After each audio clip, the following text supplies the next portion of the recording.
Question 4. How did you use media technologies in the construction and research, planning and evaluation stage? Okay, so during the creation of my media product, I used a wide range of media technologies. There were a couple of pieces of hardware that I used in the process of creating my media product, which kind of ranged from things like the iMac, a camera which was the Canon Legria FS406, an external microphone, SD cards, etc., those sort of things. And everything I used obviously played a vital role in their part of creating my final product at the end of the day. So my first choice was actually a Canon EOS 1100D.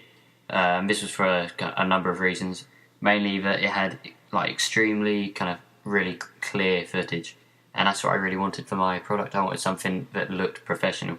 It films in HD at 25 and 30 frames per second. The only actual drawback to this camera was that it was actually quite large, so it wasn't as easy to film with first-person shots, which obviously were quite big in my film. But kind of halfway through the project, I had to give it back to my friend who I'd borrowed it off in the first place, meaning I had to pick a second camera, which is called a Canon Legria FS406, which I mentioned earlier. Although the quality of this footage wasn't actually as strong, it did have some benefits. So it was small, it was lightweight, and actually had a side strap, which made it perfect for filming my first-person shots. When it came to recording the voiceovers for my film, my first thought was to use the iMac's built-in voice recording software, although I actually decided to use an external microphone, which allowed for a better quality sound. All of the actual hardware that I used was connected to an iMac with all the necessary software to complete my media product. First, I think I'll start with my most important piece of software, Final Cut. This was key in creating my final short film. Final Cut actually allows me to make even the smallest adjustments in my film.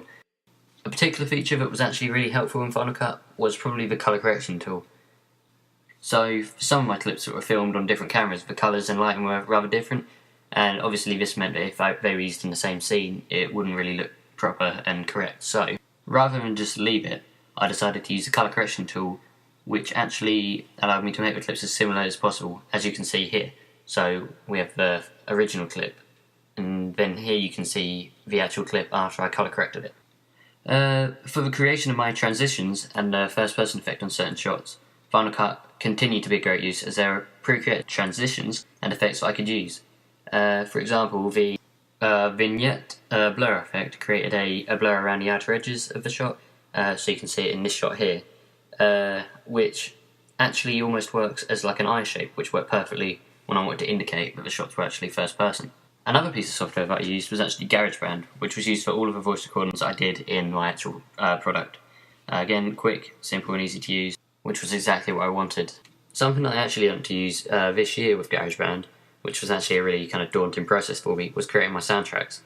By employing the use of the actual Magic GarageBand feature that you can see, I was able to create reasonably high quality sounding music, I think that's fair to say. So basically, the software allowed me to pick a genre, and then I would give it a sound in relation to that genre, and I'd pick sort of the instruments I wanted and how I wanted them to sound, and it would give me samples and other things that I could use to sort of like fine tune it in and eventually create a piece of music that I liked. I was relatively happy with how that went actually. That was something I learned this year and had progressed with. Obviously, from last year, I wasn't really comfortable with GarageBand, just apart from the basic features, but I feel I've really kind of gone into it this year. Stepping away from software, other media technologies I used were actually through the internet. So websites such as YouTube, which I used to upload all of my videos and share videos onto my blog. Luckily, these two, YouTube and WordPress, actually worked really well with each other. So going on to WordPress, that was another thing I used. This was for writing my blog, which was graded for coursework. I also used Google to do all the necessary research that I'd need to do, looking into my genre and the conventions and things like this. And obviously it allows you quick and easy access to see stuff, so I used it also for my film poster research. So overall I feel my use of media technologies this year in comparison to last year is significantly greater. So I've used the same sort of programs, but I've used them in a lot more depth. So I've used the colour corrections, and with GarageBand, the Magic GarageBand to create my songs. These were sort of things I didn't really have the ability to do last year, but I've learned and progressed with this year. There are actually features on programs that I've never even knew existed before this, so let alone used. So definitely the process of creating my media product has taught me a lot about the technologies that I used and have definitely developed me further.